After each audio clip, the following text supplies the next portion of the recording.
Welcome back to Gaelic Games Fan TV. It's the Hurling recap show. We're going to be looking back at all the weekends, All-Ireland Senior Hurling Championship action. Certainly a lot of big games that obviously happened across both Munster, Leinster and the Joe McDonagh, and of course in the lower tiers as well. We'll be reviewing all the weekends. Hurling action, we will be looking ahead to the football action a little bit later on as well. Obviously some big games in football, big wins for the likes of Donegal, Armagh, of course, Dublin and Louth booking their places into the Leinster final as well. But we'll get onto that a little bit later. We'll be looking at the Cork Clare game, the Limerick Tipperary game. Of course, the big games obviously in Leinster as well. And yeah, Matthew, I mean, there was so much GAA action across the board, and especially on Sunday, at 2 o'clock, you had 4 big games all on at the same time, which is a bit of a joke, in all honesty, and it's actually something that really annoyed me, to be fair. But aside from that, it was a cracking weekend of GAA action across the board in both hurling and football. And so many talking points. Exactly. So and thanks for having me on again, Aaron. I suppose Sunday 2 o'clock was a bit of a bad time. Obviously I was watching the Cork and Clare game because I was doing a bit of scorekeeping for an app as well, and obviously I'm a Cork fan, wanted to watch that game, and to be honest, I made probably the right decision watching it. In all honesty, Donegal Tyrone looked good as well, but if you need a bit of double screening for that to go on, and it was just unfortunate. Loud of Kildare, a lot of implications there as well. Galway Kilkenny was on as well, and apparently that was a very good ending to the game with Conor Whelan getting a late point. And the thing was on Saturday, I was watching the Joe McDonagh between Offaly and Westmeath, which probably just showed there wasn't enough action on Saturday. There was only Antrim and Wexford and the Ulster semi-final between Armagh and Down, which to be honest was a bit of and nothing game really was really poor in quality, but Sunday especially was really good. It was just unfortunate that they were all on at the same time and they were conjoining together. And I suppose could they not have put the Munster games on the Saturday evening like they did last season with the Clare Limerick game? That would have made much more sense, but they didn't, and it ended up being a very dramatic day of action, but a hard job of action just to keep up with all the score lines as well, happening up and down the country, which was a hard thing to do, obviously. And that was the situation yesterday. But looking forward to getting into it here in this chat. Yeah, absolutely. Yeah, and anyone who's tuning in, let us know your thoughts on any of the games as we go along. I suppose no better place to start with the Cork game. It was Cork 324, Clare 326. An incredible game really at Páirc Uí Chaoimh, a game that ebbed and flowed, went back and forth. Obviously Cork looked to have a stranglehold in the game. They obviously went 7 points up at one stage. Shane Barra had a massive goal chance just before that to extend Cork's lead to 9. Patrick Horgan did slot the result in 65, but not long after that Clare came roaring back into the game, and they actually outscored Cork 3-8 to 5 points from the 43rd minute up until the end of the game. Obviously controversial red card in there in regards to Sean O'Donoghue. We'll certainly get to that, but overall, what did you make of this game? It was a mental game, wasn't it? Certainly maybe a contender for game of the year. Probably is game of the year already, in all honesty. It was a brilliant game of hurling. A lot of scores in this game. Overall, there was 50 points. 50 points and 6 goals, 50 points, which was unbelievable in many aspects, and both sides at 69% and 67% shot accuracy. There was a lot of good shooting on show, and obviously there was the drama in this game. There was the goal chances. Cork probably should have took about 5 of them in between the 30th minute of the first half to about the 45th of the second half. But ever since that happened, Clare, they got back into the game, and they didn't take their foot off the accelerator then. But I suppose the controversial incident was the Sean O'Donoghue red card, and a lot of Cork fans have been going on about it, saying that James Owens is very biased and things like that. I will say this as a Cork fan, I think it was a red card. I think, honestly, I don't know what Sean O'Donoghue was thinking, in all honesty. He made a very good block for Mark Rogers' chance, and then follows through on Shane O'Donnell. I don't know what Sean was actually thinking. It was a very, very good block, and he played well up until that point. But it was just poor game management from Cork more than anything. The goal chances that they didn't take, defensive errors as well, giving Clare too much space. The Shane O'Donnell goal especially, there was way too much space at the back line. The David Fitzgerald goal, the third goal as well. And ultimately, the Patrick Horgan, the free goal and the Robert Downey goal, it was too little too late. But like, if Cork take one of those goal chances at least, I think we could have been talking about a different story today. Alan Connolly, huge chance in the first half, backed it over for a point. Shane Barrett, as you mentioned, had a huge chance for a goal, and if he even passes across the square to Alan Connolly, that could have ended up in the back of the net too. So yeah, there was a lot of ifs, buts and maybes for Cork, but as good as the performance was at Spades yesterday for the Rebels, it looks like the time's up in the Munster Championship. They have Limerick in 2 weeks' time in the park. That's going to be a massive game. I don't think Cork are going to get anything out of that. There is actually a situation that Cork beat only Tipperary and still get in third place, because if Tipperary beat Waterford next week and all three sides end up on 2 points, it could go down to points difference and Cork could sneak a third place. Then, in all honesty, though, I think Waterford will beat Tipperary, so I think that situation is very, very unlikely. So yeah, it looks like Cork's season is over, but yeah, it was just a disappointment more than anything, and disappointment more than anything for Pat Ryan as well, because like, I think Conor McKenna, a good friend of obviously the show, put up a very good post on Twitter earlier today saying that Cork have lost by a margin of an average of 1.6 points in the last 3 seasons in the championship, and it's just the Cork have been very, very unlucky more than anything. It hasn't been terrible performances, it's just been a point or two between the sides. And I talked about this with Seamus Brady on his podcast last night on Cliha, that it goes down to the grain of rice, what Paddy O'Shea would have said as Westmeath manager. And Cork, the breaks didn't go their way yesterday. The goal chance didn't go their way. And Clare were full value for their victory. They hung on in there. They got the win. And yeah, it was a big win for Clare, because there was a lot of questions asked about them last week after the Limerick game. And boy, did they answer them yesterday.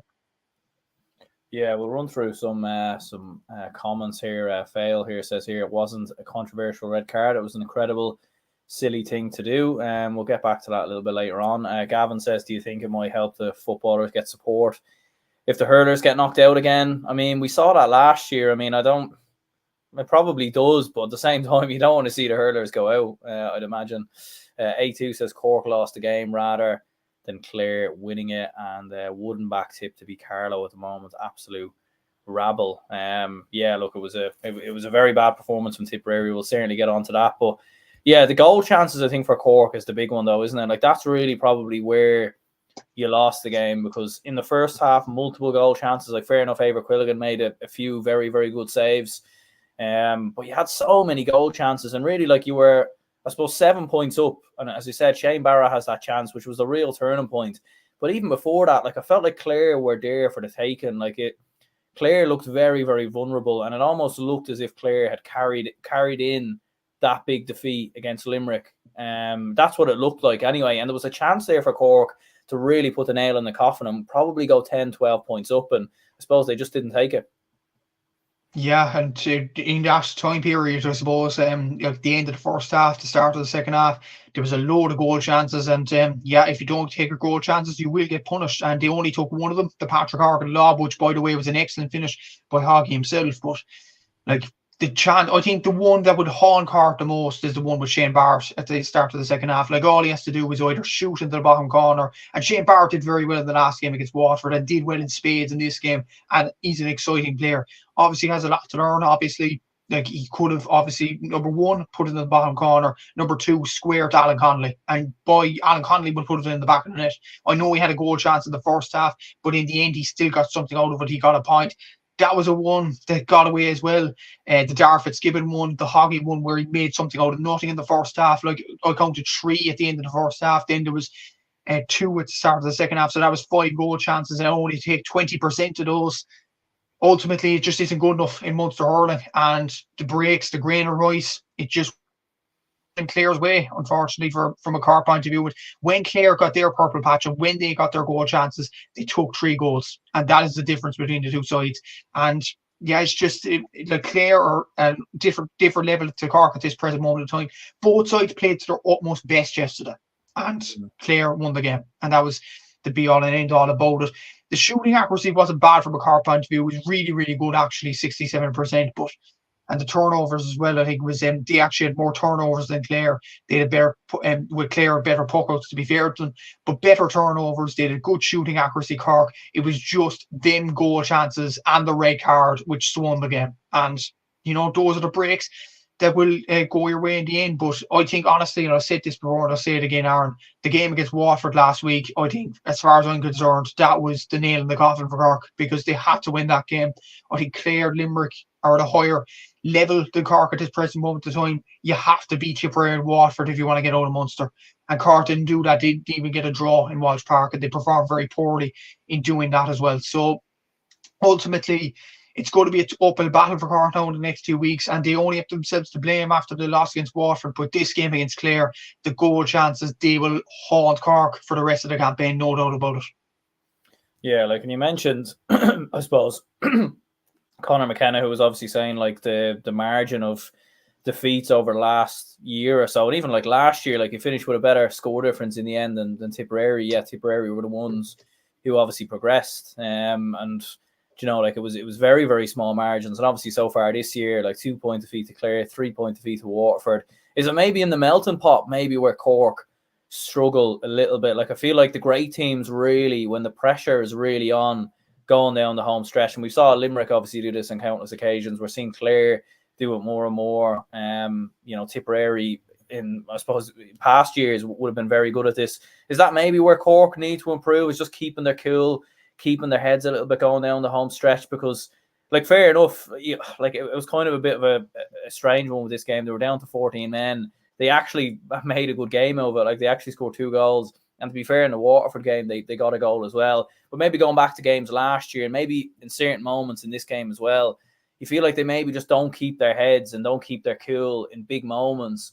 And as we were saying, like the Munster Hurling Championship, it's elite level of hurling. And like Cork could be in Leinster and probably get to a final, but because they're in Munster, small mistakes, it's small margins at the end of the day. And it's the grain of rice. That's what it is. Like, you look at even the games down through the years when we did go out of Munster, or going to go out of Munster this year. Like, you look at it, like Waterford, okay, we won last year, going back to that. Tipperary, the draw, there was a lot of times in that game we could have won that game. In Páirc Uí Chaoimh last season, the game against Clare, it was frustrated because that was actually one of the worst performances from Cork out of all the games in Munster, and we still could have won that game. Dermot Ryan scored a last-minute point in Ennis. The Limerick game, it was almost like last year against Limerick in the Gaelic grounds. Cork didn't do a lot wrong. I think there was one thing that they did wrong, and it was just Aaron Gillane was just smarter than the Cork defence at that present moment of time for the penalty, and Cork conceded 2 sloppy goals at the end of the first half. That's what Cork needed to learn from this season. And then in the Waterford game, I think, honestly, Cork just didn't look up for it. I think they looked a bit too cocky going into it. I just think Waterford kind of wanted it more, and that was probably the difference between the two sides.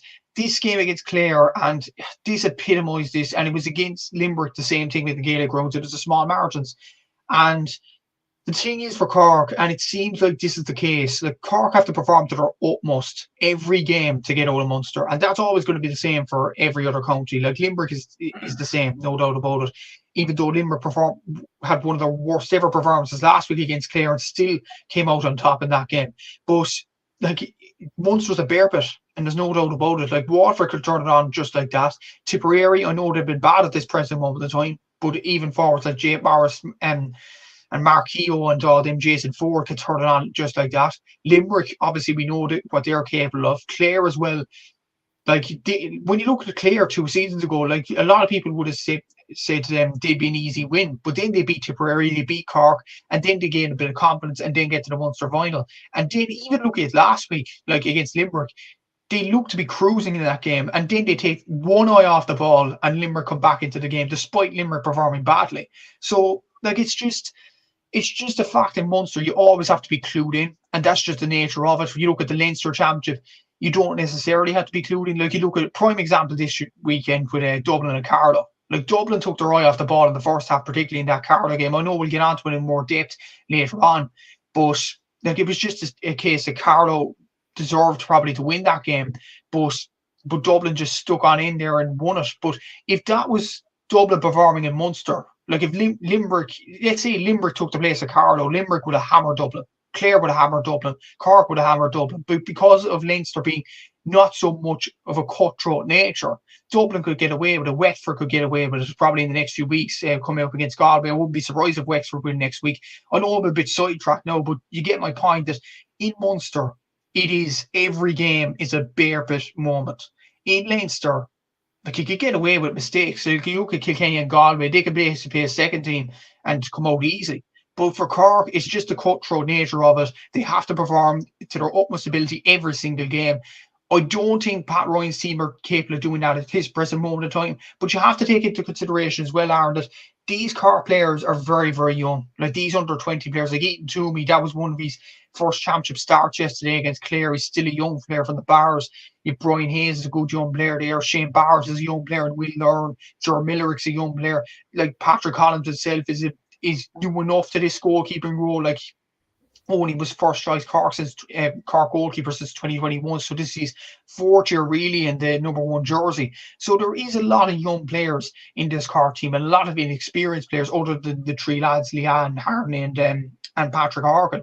So maybe that needs to be taken into consideration as well. But there's no doubt about it that Cork, if they are to get out of Munster in future years, they have to learn from these mistakes and perform to their utmost ability every single game. Yeah, the red card for Sean O'Donoghue, you obviously think it was a red card. Like, I think it was actually quite harsh, to be honest with you. Like, I thought it was a foul, but I didn't think it was a yellow card. Like, if you actually, when you go back and watch it, obviously he wins the tackle, wins the turnover and everything else. Shane O'Donnell's obviously sprinting to press, obviously, Patrick Collins on the puck out. And I suppose Sean O'Donoghue, like, it is a little bit silly. I would agree with you there. Like, obviously stepping out like that. But I don't think it's a yellow card in my opinion, because at the same time, the speed at which Shane O'Donnell was running at Sean O'Donoghue, I think is the reason why he ultimately goes down there. Like if he wasn't sprinting towards him, it would have just been a coming together, and I think nothing would have happened. Nothing would have happened. Like, how many times do we see players give off a shoulder, give off a little roughing up or whatever?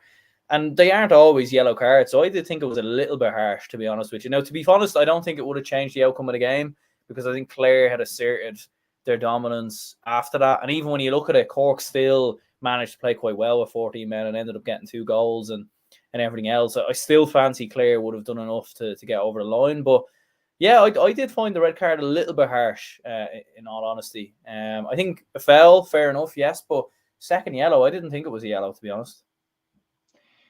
I disagree with you actually, Aaron, on the 2 counts. Number one, I think it did change the game. I think, first of all, the score that time when you screenshot when it did happen was 120 to 119, and Clare got the equalising score to level it. And Cork were ahead for some amount of time up until that point. And when you actually look, if Sean O'Donoghue didn't step out in front of Shane O'Donnell at that present moment of time, Patrick Collins was running out with the ball and he's going to clear it down the line. And Cork would have possibly got a score. So instead of Cork going possibly 2 points up, they were level. And that was key in this game, because it would 2-point lead would have given Cork a platform to build on. And I think it honestly did change the game when you look at the context of it. And the red card, like, I think it was a brilliant block by Sean O'Donoghue, and I think he's done brilliant over the last few years for his club in Escar and in the defence for Cork. I think he's been a man mountain for them. But I think, honestly, when you look at the way Sean O'Donoghue was going into Shane O'Donnell, when you look at the clip again, he takes a little step to the side, and you're like, why is he doing it? Like, Shane O'Donnell's not going anywhere. He's just basically going to put a bit of pressure on Patrick Collins, going to clear the ball.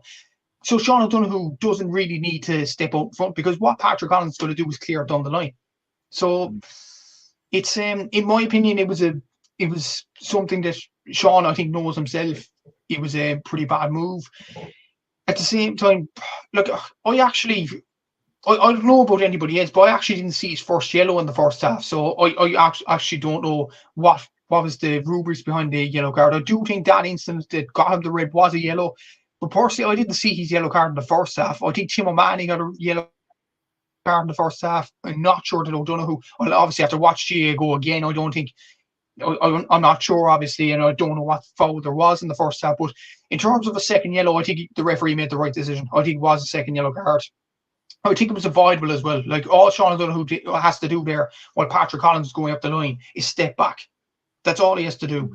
But the fact he takes a little nudge and goes into Shane O'Donnell, I think that you just can't do that, and I think that is a red card. I think James Owens made the right decision at that present moment of time. And honestly, Aaron, I think it changed the complexion of the game. I think the Cork could have possibly gone 2 points up after that incident, but because of that free conceded and the red card, we were suddenly level and down to 14 men. I think it was a crucial period in the game. Yeah, Fail says here, I don't know who moved to block a player running for the ball. It's the third man tackle or interference. It's a yellow card in hurling all day. 10 Crime says, hey guys, hope all is well. Fail was also saying here, Hoggy scoring 3-10 against Waterford, now 2-10 yesterday. Same result on both occasions. What does he have to do? I don't think he scored 3-10 against Waterford, or maybe he did a few years ago or something. I don't think he did this year. From what did he score 3-10 against Waterford as well? No, he didn't. It was 125, wasn't it? Yeah. I was wondering there for a minute. But all in all, though, like his performance, and I know you've often called for him to maybe be dropped and everything else, but like that performance yesterday was some going from Patrick Horgan. And yeah, like it is a shame for him in some ways. Like he probably is going to go down maybe as the best hurler to never win an All-Ireland. It's certainly looking that way. It is, yeah. But to be honest, I didn't think Cork would win the All-Ireland this year because of, obviously, we'll get on to Limerick in a sec, but they're just an unreal team. And I just can't see anybody stopping them at this present moment of time. I think Clare are as close to Limerick as it was, and it was a few years ago. I actually can't remember that. I'm trying to remember, when did he score 3-10 against? Yeah, I'll come back to me, I'm sure. But like, yeah, I didn't expect Cork to win the All-Ireland, no doubt about it. So I just think, like, it is a shame for Patrick Horgan. I think the time was probably 2013, 2014, or possibly 2018. I think the moment that Nicky Quaid flicked the ball away from James Hardy, I think that was it. I think that was it for that Cork team. And it's amazing how quickly things can change, because if Seamus Hardy scored that goal at that present moment in time, would we be sitting here talking about a different story about Limerick and Cork? So, like, it's amazing how history just changes the complexion of the hurling championship. It's incredible in its own right. But I think from that moment, at the 2013 moment where Hoggy, like, the fairy tale was going to go, like, Hoggy scored the supposed winning point against Clare, then Donald O'Donovan scores the equaliser, and Cork had to go to a replay against Clare, and we all know what happened then. 2014, Cork were in decent enough form, and then the Tipp game at the semi-final was pretty poor for them. And then ever since then, 2018, I think, was the really, really last straw of the dice, and Cork didn't win the All-Ireland then. So, yeah, it's just unfortunate for Patrick Horgan, because I do think he's been an incredible hurler for Cork. And just for that moment, like, I think it was more because the younger players need to step up. Like Alan Connolly has, in fairness to him. Ben Cunningham, like, I'd imagine he has to start in the next few weeks if he is fit.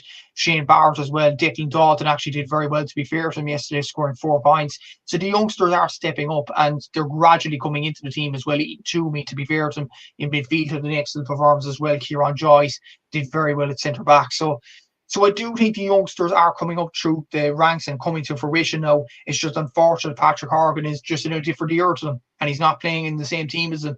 I do think Cork, the youngsters and the structures are there for them to win the All-Ireland, but just not with Hoggy in the team, which is unfortunate in all honesty. Absolutely, yeah. And I suppose just on Clare, before we obviously move off this game, like, it was a very good turnaround, obviously, from them. Like, Mark Rogers, very good with 1-5. Aidan McCarthy with 10 points. German Ryan, obviously, very impressive as well. And Davy Fitzgerald obviously getting 1-1. Like, that was a massive goal, obviously, from him as well, and a big sort of turning point after he got that goal. So, like, for Clare, they're right back in it after that win. Like, this did feel like a sliding doors moment. It's probably maybe more consequential for Cork losing, just with the fact that they're playing Limerick next. And I think Clare's next game, I think, is Waterford, is it? I think it's Waterford, isn't it? It's they're playing Waterford and Tipp in the next 2 games. I'm not entirely sure. I think, going off last year anyway, Cork played against Tipperary and Clare played against Waterford, I think, on the same match day last year. So I do think it's Waterford, yeah, in Ennis. Yeah, so, like, just looking at it there. But all in all, like, for Clare, massive turnaround and huge win for them. And would you fancy them now to crack on, reach another Munster final? I do, yeah. I think they will reach the Munster final. Like you look at the players even to come back. Tony Kelly wasn't even on the panel yesterday, and they still got over the line. I will say about Clare, like they were on the edge at some stages in that first half. Like Cork nearly had them on the ropes, but ever since Hoggy got that goal, that lob over Ava Quilligan, something snapped in Clare, and I was really impressed with them, especially in that third quarter, I have to say. And yeah, that was just an incredible performance from Clare in the second half. Like David Stewart, the midfield was really, really good. Mark Rogers scoring a total of 1-6. I actually 1-5 in my stats. I actually thought Peter Duggan scored that late free, so bad on my count. I thought it was 1-5, but he got 1-6, which was an incredible showing. The sideline he got in the first half from Mark Rogers was just superb. Aidan McCarthy as well have actually been taking stats on him. I think actually he had an 80% shot accuracy in these last 3 games combined. I have to double check now on the 4th game and add that up, but he's been really good from the frees and has really changed the complexion for Clare in taking frees. And what was the main probably downfall for Clare in coming up against the Limericks, the Kilkennys last season, was their shot accuracy. Yesterday it was 69%. And against Kilkenny in the league final was really, really impressive as well. It was around the 60% range too. So I do think Clare are really improving when it comes to that. And I do think they're definitely the second best team in Munster behind Limerick, of course. And I think the key for Clare is to reach the All-Ireland final this year to show that they do belong among the top 2 places in the whole of the country, not just Munster. So I think the key is to beat Kilkenny in a championship game. They did so twice in the league. And I think they're on the edge of doing that this year as well. So yeah, I think Clare will easily enough get to the Munster final. It's just a matter of how much they can put it up to Limerick, considering like they really had them on the ropes going to the last 10 minutes last week and just let it slip. Can they rectify those wrongs in the Munster final? If they do get there, of course, remains to be seen. Absolutely, yeah. And I suppose moving on from that, then we have Limerick against Tipperary. Limerick 227, Tipperary 18 points, a 15-point win for Limerick. Phenomenal win for Limerick, their biggest win against Tipperary in the championship since 1947. So quite the statistic there. And also Tipperary's heaviest defeat in the championship in 12 years. So not great at all for Tipperary. Really, really dark day for Tipperary hurling, no doubt about that. Limerick, very, very good. And, you know, like I was listening to John Coyley's post-match interview after the game, and he was speaking a lot about how poor they were against Clare in terms of shooting. He wasn't happy with their shooting, wasn't happy with the amount of frees that they gave away as well.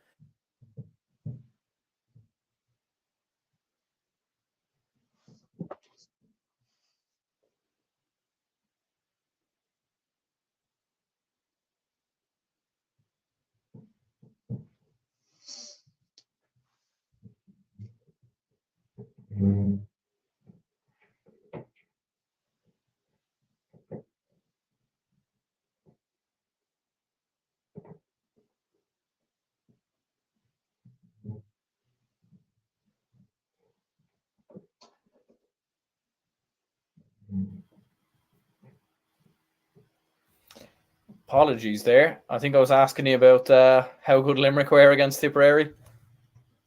Yeah, I thought they were absolutely superb, and just the effortlessness of their performance in many ways, like especially in that second half when they got going. Ever since Aaron Gillan got that goal, I just think there was no stopping Limerick at that point. And funnily enough, Tipp were 4 points down when Noel McGrath got that point, and then when Aaron Gillan struck the top corner, it was just like, yeah, that's pretty much it. But before I get more into the Limerick performance, I want to wish Peter Casey well. Obviously, he's in UHL at the moment. He's in hospital. He has to go for operation now on his ankle, which looked a horrid injury.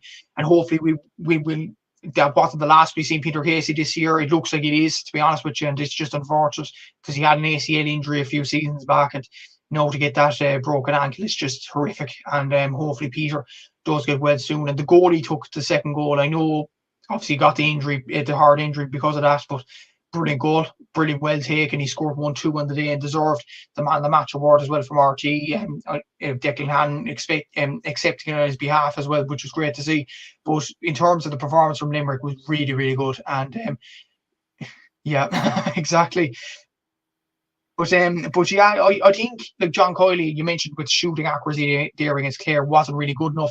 And John Coyley was right. And when you look at their shooting accuracy, yesterday it was 64%. But what the panelists were actually more probably really, really pleased with from a Limerick point of view was the shots they were actually taking. Like I recorded 45 shots, RT recorded 46, which was in and around that margin. But whatever the number that was, that's a real brilliant amount of shots. In all honesty, that's a big average to get. Like that's over half. That's over half a shot in 70 minutes. Like that's absolutely incredible in its own right. 45 shots. And Shane Dowling asked the question last night, were Limerick that good or were Tipperary that bad? I think, and I agree completely with Shane Dowling at this point. It was a bit of both because Limerick were just on it in the second half. Ever since Galan got that goal, they were like free flowing. Even Adam English coming onto the pitch, scoring 4 points, took 4 shots, 4 points. Nice and easy. Brilliant scores from him. Donegal Dahl got a point when he came on as well. So brilliant performance from Limerick. And they're definitely on the road to drive for 5. There's no doubt about it. Like, they had the bad performance against Clare. The country better watch out now because that's their first brilliant championship performance of the season. And I don't think they ain't going to stop. They are an exceptional team and they don't know when to stop. They're an outstanding team. And yeah, they're a team for the ages and they're going to go for that drive for 5. And on Tipperary, what more can I say, Aaron? Like, that was un-Tipperary-like more than anything when you look at their performances over the last few seasons. That was, like, I don't know how to describe it really. I was just in shock, like, especially in that second half. Ever since, on a Limerick standpoint, ever since Galan got that goal, it was almost like Limerick are back on form here. But when Galan got that goal from a Tipperary point of view, it was almost like, yeah, we've lost this game, lads. We may as well just throw on the towel here. And that's a worry for Liam Cahill going to the Waterford game next week. And when you look at it, it's a 6-day turnaround for Tipp next week, which is an extreme worry for them. And going down to Walsh Park as well is an even bigger worry. And Davy Fitz, even in the crowd against in that game yesterday in the Gaelic grounds, he would have been licking his lips at that. So, yeah, it's not going to look good for Tipp next week. And yeah, I just feel with Tipperary, if Jake Morris doesn't get in the game, I think they struggle badly. And he didn't score yesterday. He got a few nice touches in the first half, but other than that, he was very, very quiet. Limerick shackled them really, really well. And ever since he was shut down, the whole team shut down. And that's a worry for Liam Cahill and Tipperary in general. Yeah, Shawnee says here, if anything, I think Limerick are better than last year, will only improve game on game, Tipp going backwards. Yeah, I'd probably agree with that, to be honest with you. Like, even when you're having, like, Cathal O'Neill getting 3 points, but you have Donegal Dalig coming off the bench getting a point, Adam English coming off the bench scoring 4 points. Like, I know obviously Limerick and Clare's and everything, they speak so much about the panel and the extended panel and everything else, but it really does make such a difference for Limerick. And like, those added lads that they've brought into the team are making a huge impact for Limerick now. Massive. And even Adam English coming onto the pitch he rarely starts, still got 4 points coming off the bench, and that is the most exciting thing from a Limerick point of view. Like, even Tom Morrissey did very well in the second half. David Reedy, like, really good. I know he only scored 2 points yesterday, but was buzzing all over the field. Will O'Donoghue winning frees all over the pitch, and you could see the passion off him, even when Limerick were doing well in the game. I know Colin Parkinson didn't like that very much in X, but we'll talk about that, Colin Parkinson, another day now. But like, Will O'Donoghue, personally, I think that was great to see. It shows the passion that he has for Limerick hurling, and it was just brilliant to see more than anything. Kyle Hayes had a very good performance from wing back as well. Dermot Burns stuck 2 frees over, and that will give him a load of confidence. He's missed a lot of frees in the last few weeks and got a fluky goal against Clare, obviously last week when he dropped the ball short. But this time he was really, really good from the frees at times, and that will give him confidence in the next few games. Like, Sean Flynn even starting was a brilliant sight to see for Limerick as well. And yeah, I just think Limerick, they look really good at the moment. Like, Aidan O'Connor, even from the under-20s a few seasons ago, was on the bench as well, and he has a lot to offer, I'm sure, as well. Conor Boylan did very well after coming on. So yeah, even without Darragh Donovan around the middle of the field, like, Limerick, it seems like they haven't gone away as well. And him to come back into the team in midfield, that's a scary thought for the rest of the country too. So yeah, Limerick, they look absolutely incredible at the moment. And to be honest, I think Clare are probably the only team that are well capable of stopping this Limerick side. But other than that, I can't see any other side getting close to them, in all honesty. And it's not me like being doom and gloom to everybody around the country. It's just a fact. Limerick are just an incredible side. They don't know when to stop them. It's doing well in games, and it looks like they're on that drive for 5 already. Yeah, A2 says here, didn't even think Limerick got out of second gear, to be honest. They took the piss subbing off everyone at the end. Yeah, a little bit like that. Failed says lad spare tough for Ronan Marr. I've seen some horrible things said about him today. I'm sure he feels terrible. Yeah, absolutely. Like, look, there was no intention there, and anyone who was saying there was intention, like, definitely, like, it's a foolish statement. Like, but yeah, like, even on the Peter Casey scenario, like, it was so tragic, really, because obviously he's come back from a cruciate. Like, he's had a lot of injuries over the last couple of years, and he was playing a cracking game. Like, scored 1-2, arguably man of the match. Obviously scored the goal in the build up to the horrific injury. So yeah, like, it's a very hard situation all around. Like, obviously for Peter Casey, first of all, and I've seen a few images going around on social media and everything else, of him in the hospital and everything. So he seems to be in good spirits by the looks of things anyway, which is good to see. But yeah, even for like opposition players and stuff, like, like, it's because mentally as well, like, it's not, like, especially when people are saying all sorts of crap on social media. And social media is a dangerous place. And it's just unfortunate that Ronan Marr had to suffer that more than anything. And I seen a few tweets from a guy that actually followed me on the X. So I actually seen his profile. He got 75 likes but 100 comments and something like that. And he was saying that Ronan Marr that was at fault for this injury. And it's like, that isn't the time to put up posts like that. Like, when you look at actually Ronan Marr's reaction when Peter Casey was screaming, in agony, really, with the pain they got off the broken ankle, Ronan Marr was signaling straight to the physios, come onto the pitch here, and he was helping Peter Casey as much as possible. And that's just epitomised what sort of, we all know Ronan Marr is an excellent fullback, but the sort of person he is. And, even when Peter Casey was, crying for help, he still says, come onto the pitch, lads, come onto the pitch. And he recognised the injury straight away. And, we have to credit Ronan Marr for that. And for people that say that Ronan Marr did this intentionally, need their heads examined. Seriously, that is the time to put it up. And, hopefully people would have, recognised the errors of their ways by posting stuff like that about Ronan. And like Ronan himself, like, fair play to him for even, signaling to the physios to come on and do their job, and fair play to him more than anything. And I will say this, Aaron, fair play to RTE. I will say, like, they knew the situation right away, and Darren Maloney was just saying, we don't need to see that, and the cameras just packed away from the incident. And well done to RT for that, because obviously kids would have seen that, would have seen the game between Limerick and Tipperary, an exciting game to look forward to. And to see a horrific injury like that would have been really, really bad for the kids and their parents as well. So fair play to RT for that, for panning the camera away from that incident and noticing the injury straight away. But obviously, I'm wishing Peter all the best in his recovery. Looks a really, really bad injury. Seeing you up close, like, obviously didn't see it in real time. Obviously, watching in real time, you wouldn't have seen these sorts of incidents, by seeing videos reverberate on TikTok in particular and social media, and it looks an absolutely horrendous injury. And I'm hoping all the best for Peter, obviously, because that was just a bad injury to take. And with the injury problems he did get with his ACL, Mike Casey's brother obviously getting injuries as well, and was ruled out of this game because of an injury he sustained last week against Clare. It's just really unfortunate. And obviously, from me and from you as well, we're wishing Peter Casey all the best in his recovery. Absolutely, yeah. Just on Tipperary, like, I mean, like, just looking at Tipperary overall, one win in the last 10 championship games in the Munster Championship, as we said before, the heaviest defeat in 12 years across the championship, heaviest defeat versus Limerick since 1947.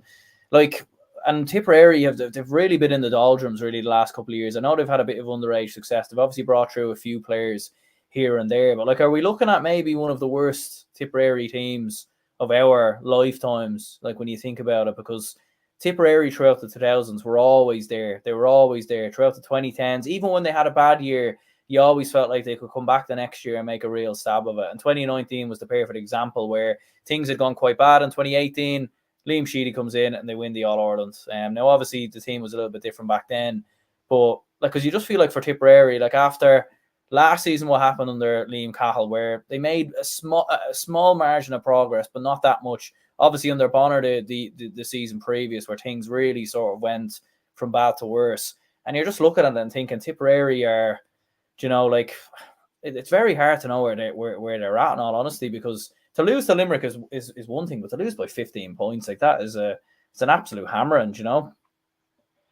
It's a tanking, and I think there'd be a lot of reasons to be concerned in Tipperary, no doubt about it. Like even like when I think a lot of people actually mentioned on social media when Tipp are bringing on Noel McGrath and Patrick Bonner-Maher in 2024 to try and save the game, that probably just epitomises where Tipperary are at the moment. And obviously, like those lads have put in their heart and soul into Tipperary hurling, but they're in their 30s now, and it's up to the young lads to step up as well. And they just didn't get into the game, which was the most disappointing aspect of it. And there were some nice touches, obviously, from Valentine and from Mark Keogh at times, but they missed too many chances. Like even I have the stats here, shots from play, they converted only 45%, which is way below what is expected to beat Limerick. 54% throughout the game, 33 shots, 18 taken. Like that's not good enough. Own kick out puck outs 161%. They had way less turnovers than Limerick as well, and probably the most damning stat in the game yesterday: 9 points from play. Like for Tipperary to get 9 points from play in a Munster Championship game, that is horrendous. And there's something needs to be fixed with Liam Cahill. And I would say with Liam Cahill, there's a lot of pressure on him now, because obviously in the off season there was a lot of commentary. I think it was Alan Flynn that came out and spoke out about Liam Cahill going against Kildagan players who obviously won the Tipperary Senior Hurling Championship, the likes of Billy Seymour and all them. And there was a lot of pressure for Liam Cahill going into this year. There was a lot of Tipp fans very unhappy. This result won't do him any favours. And it was something. I always said it earlier. It was un-Tipp-like more than anything. Like you expect Kilkenny to turn up, you expect Limerick to turn up, Cork and turn up. And to be fair, all them championship teams, we lose or draw, they have turned up this season. But that Tipp performance yesterday was really, really poor. And there has to be a lot of fixing over that. And even with Liam Cahill himself, he's going down to Walsh Park to play Waterford next week. I'll be sure a lot of them Waterford players would want to beat Liam Cahill after the way Liam Cahill treated them, leaving them for Tipp. So there's a lot of pressure on him next week. I will say that. And the 6-day turnaround will not help. And obviously the match at Walsh Park won't help either. So yeah, it's desperate times for Tipperary. And I don't know how they're going to get out of this rut. Yeah, A2 says here, not a happy camp in Tipperary. Cahill going after Derek McGrath instead of focusing on his own team and taking responsibility for that shambles. Yeah, seeing some of the the post-match clips and everything else. Yeah, a little bit bizarre in all honesty, because I think he was saying as well that when he was talking about the results, he was like saying, sure, nobody believed in us anyway. Nobody travelled down. Like nobody made the trip to Limerick. We weren't supposed to win here anyway, so it doesn't really matter type thing. And then obviously he's mentioning the Derek McGrath scenario as well from 2 years ago. It was almost like he's trying to remind people that he was the one that was in that got Waterford into that position, and it was almost like he was the only reason why you would say that was almost like a reminder to sort of put out there to people that, you know, like I was the one that was in charge of Waterford back then. So yeah, it was a little bit bizarre, and certainly a lot of work needs to be done for Tipperary going into that game versus Waterford. Moving on to the Leinster Championship. Big one here, and certainly one myself, yourself, nobody really saw coming. Antrim 222, Wexford 220. I predicted a 12-point win for Wexford going into this. I think most people would have predicted Wexford. I didn't see anyone predict an Antrim win. I think the only people that believed that Antrim could win was obviously the players and Darren Gleeson himself, in fairness. But yeah, what an incredible win for Antrim. Massive win. And the comeback that they made in the second half as well, and despite Wexford being so far clear in the first half, and like James McNaughton, I will say, for Antrim, and obviously it was a team performance from the Antrim team, and they deserve a lot of credit for that. But James McNaughton setting up the 2 goals in particular was absolutely brilliant. Like the way he goes past the 6 Wexford defenders to playing Niall McKenna to score that first goal was outstanding. But to pluck it out of the sky and play it into Sean Elliott for the second goal was just brilliant. And to do it twice in one game against Wexford is really, really good from James McNaughton, in fairness to him. And a lot of them Antrim players stood up. There was a lot of pressure probably nailed at them for the Kilkenny defeat last week. Unfairly so. There was an article during the week. I'm not honestly sure what Darren Gleeson was referring to in that post-match interview, but there was an article during the week saying that what's the point in spending money on the Antrim hurlers? They're not going anywhere, things like that. That shut them right up. going and beating Wexford like that. So fair play to Darren Gleeson and his team for doing that. And Sean Elliott from midfield did a very good performance with 1-3. Gerard Walsh, and the story around Gerard Walsh as well, obviously, wore the helmet of a helmet that he bought off his teammate, and his teammate passed away in the last few weeks. His funeral around this time as well. And he wore that helmet in the post-match interview for BBC Northern Ireland. So that was a brilliant sight to see as well. And he scored a brilliant sideline himself, Gerard Walsh, probably one of the scores of the season so far. So brilliant result for Antrim. And it throws the Leinster Championship wide open, because like you look at Antrim's fixtures left now, they still have to play Galway, who aren't great, in all honesty, I don't think. They still have to play Dublin. They still have to play Carlow. So like the doors can open for Antrim to possibly get third in this Leinster Championship group, and that will bring Antrim hurling on fourfold, in fairness to them. So well done to Antrim for getting the results. As for Wexford, it's the inconsistencies, isn't it, Aaron? And I said this to Seamus last night. I wouldn't actually be surprised if they rock up against Galway next Saturday night and win. Yeah. Because that's just the kind of side Wexford are. Like, when you look at the last year, prime example, they lose against Westmeath, and then they turn up against Kilkenny and beat them. Like, it's so inconsistent, it's ridiculous. What I will say about Wexford, two players in particular, Lee Chin with 211 and Cian Byrne with 4 points from play, were absolutely brilliant. But the rest of the team kind of just froze still in that second half. 5 points other than them two players is not good enough. Simple as. And I think Keith Rossiter, there was a lot of goodwill around him during the league campaign. There was a lot of positivity, but this result has set them back a lot now. But then again, they go against Galway next week. I think that's at Wexford Park. If they win that next week, suddenly the narrative changes. So, like, it does open the Leinster Championship, this result for Antrim, and fair play to them for that. But Wexford, there has to be a lot of thinking around this result, because ultimately, and I think Lee Chin said in the post-match interview on GA Go, it's not good enough. Simple as. The first half seemed to be enough for Wexford to get over the line, but then the second half, they just kind of let Antrim back into it more than anything. And it was just really poor from that Wexford side, who have showed a lot of promise all year. But then again, Aaron, I wouldn't be shocked if they rock up next week against Galway and win. Yeah, I wouldn't be entirely surprised either. To be honest with you, A2 says you have to feel for Lee Chin, but what a performance from Antrim. The sideline cut was absolutely glorious.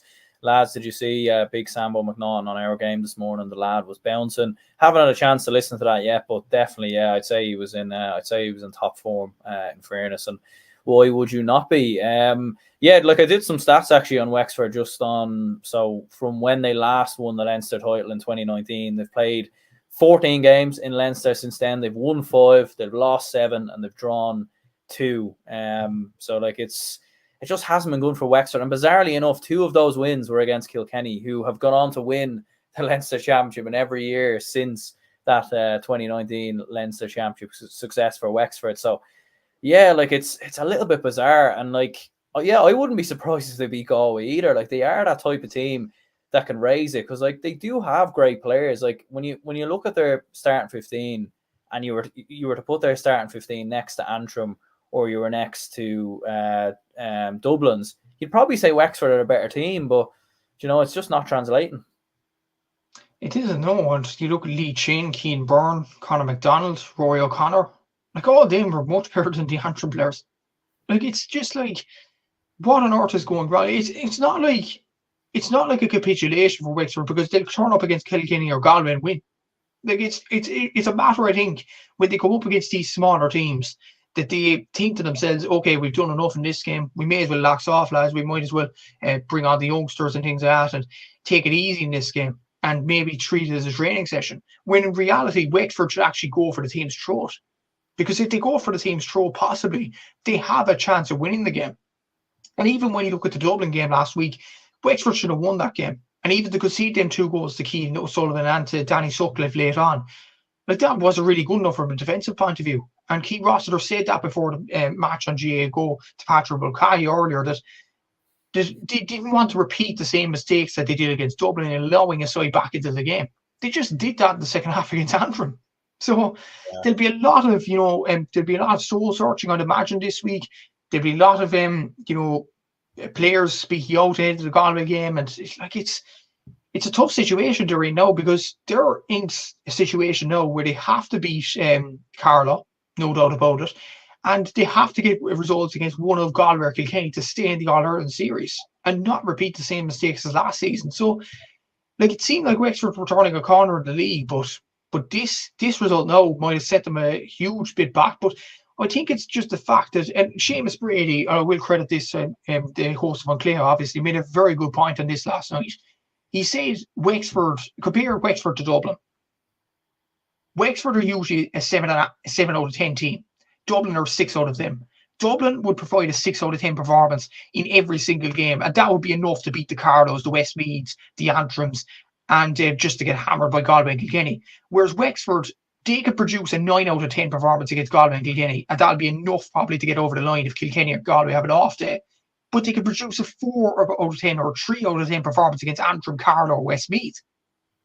Like, it's just inconsistencies, and I think a lot of Wexford fans would be very, very frustrated with that, in all honesty, and they need to fix that up. I think it's a fact they think they're kind of a big team after the league campaign, or even last season under Darragh Egan.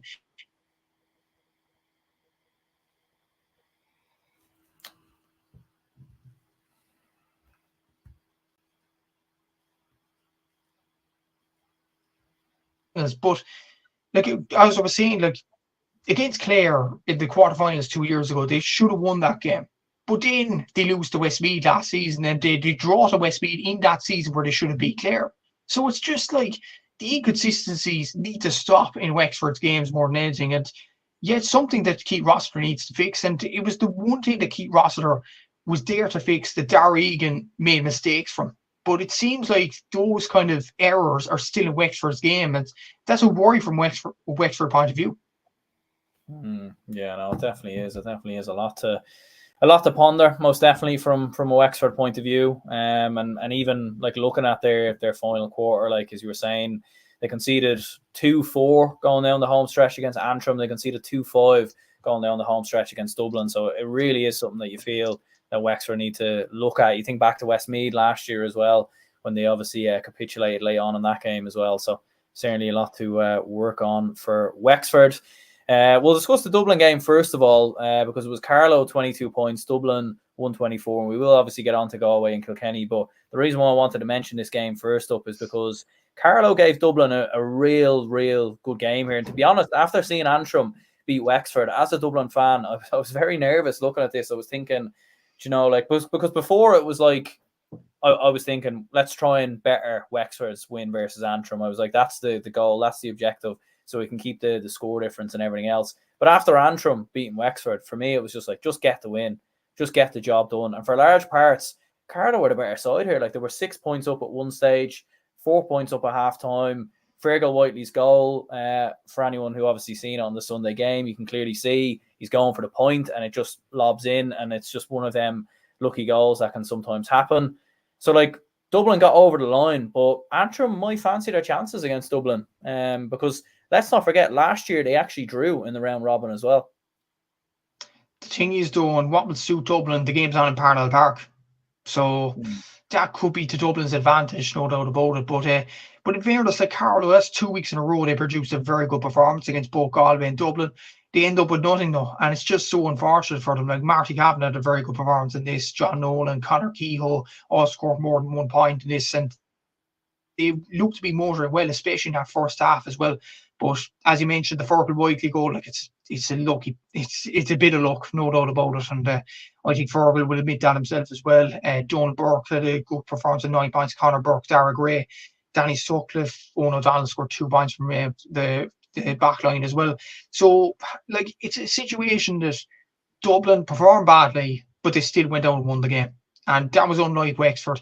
Like, Wexford performed badly and still lost. So that can be a positive for Micheál Donoghue, I'd imagine, that even when they perform badly, they still win the game. So that will be positive, no doubt, for that Dublin team. And to get 3 points on the board for 2 games, I think Micheál Donoghue will be quietly happy with that, considering what happened with Wexford and what happened with Antrim, especially against Kilkenny in the last game, and Carlow getting no points on the board and Galway and Kilkenny drawing themselves. I think Micheál Donoghue will be delighted with the outcome, and I think he will be happy going to next week's game. So yeah, it's an upward trajectory for Dublin, despite performing badly. There's still a lot to improve on, but a good win for Dublin nonetheless. And before I end talking about this game, the video about Kevin McDonald actually with the left wing back, he actually did an interview while signing autographs for the kids for Carlow, which was absolutely brilliant to see, in fairness. And I think somebody commented as well, is there anything the man can't do? So that was brilliant to see more than anything as well, especially after a heartbreaking defeat like that for Carlow, that Kevin McDonald still has the amount of time to multitask more than anything. And that would have been the most memorable video so far of the championships, no doubt about it. So brilliant for Kevin McDonald, but ultimately close with those cigar for Carlow. Yeah, absolutely. Yeah, no, Carlow can feel positive for their opening two performances. And although Antrim winning, maybe it makes it tougher for Carlow probably to stay up, you'd imagine now. They will certainly take confidence from their recent performances, and it will be interesting to see how they get on in the next few games. Last game in Leinster was Galway 223, Kilkenny 29 points. Obviously, seeing the highlights back on the Sunday game, there was obviously a million games on at 2:00 on Sunday. Some interesting opinions on this. A lot of people feel that Galway left it behind them, but like from looking at the highlights and everything else, Kilkenny were winning for large parts and really should have put Galway to bed. So where do you stand on this? Should Kilkenny have won this, or should Galway feel like maybe they left this one behind them? I suppose given Kilkenny's injuries as well. I think Galway will feel the most hurt about this, because it was a game at home. It was an opportunity to beat Kilkenny. It was an opportunity for Henry Sheffield to show that, yeah, I can beat Kilkenny without any controversy. And they failed to do it. Like, Kilkenny were without Owen Murphy, Owen Cody, Adrian Mullen, Mikey Carey. They played with half a team. They didn't really produce the best performance that Kilkenny could, and they still scored 29 points in Salthill. For me, that's a worry for Henry Shefflin. And I just think, like, going to the Leinster and inevitable Leinster final between the two in Croke Park, I don't think Henry Shefflin will be happy with the way Galway are progressing, because, like, if Henry Shefflin fails this season, I think that's it from as Galway manager, and I think it would be right off as a bit of a failure as Galway manager, and that would be a concern, obviously, to the management team itself. Like, I know Conor Whelan got that late score, and fair play to Galway for fighting back into the game, but I think that was a major opportunity to set a statement there, and Galway failed to do it. And when you look back at the highlights as well, they were kind of lucky to get even the Brian Concannon goal. Again, that was a high dropping ball, and it was just lucky, like Aidan Tallis tapping the ball out. That was a goalkeeping error. So Galway were kind of lucky to get that. So I do think Galway will feel kind of sick that they didn't get a win in this. I know Kilkenny scored 29 points and they arguably should have put Galway away, but the fact they were missing so many players and the fact they were away from home, I think they'll be happy that they got the draw, because they're going to beat every team in the next few games. Maybe not Wexford, but that's for another discussion more than anything. But yeah, Kilkenny, I think they'll be relatively happy going to Salthill with a draw, whereas Galway, even with Gavin Lee scoring 1-2, Carl Mannion got a good performance with 5 points from play. But other than that, I think it was a poor showing from Galway, and they were kind of lucky to get the draw. And if you were to say that for a team at home against a team with four colossal injuries to their name as well, I think that was a major opportunity for Galway missed. Can we even learn that from this game? Because like it did kind of have a feeling of, and I was saying this to one of my mates sort of before the game was on and everything, and talking about it like kind of going into the Dublin game, and I was saying like this game just doesn't really feel like it has any meaning to it at all. It feels like a league game in many ways, and I know it's not a sure thing that Galway and Kilkenny will go through to the Leinster final. Look, who knows? Maybe Antrim can make a stab at it. Maybe Dublin might have an outside chance. Maybe Wexford can still potentially get in there. But you feel like with Wexford losing and everything else, it kind of does eliminate them from, at the bare minimum, getting to a Leinster final. So it does feel inevitable that it's going to be these two in the Leinster final. And it just felt like, regardless of what happened here, unless one team hammered the other, you weren't going to get you weren't going to really learn anything from this, I don't think. No, and especially with Kilkenny's injuries, like, it was almost like a training session game. It was almost like a pre-season game more than anything. And it was just a weird atmosphere around Pearse Stadium. Obviously, I didn't watch the full game. I just watched the highlights, but I noticed only 9,000 there as well, wasn't it?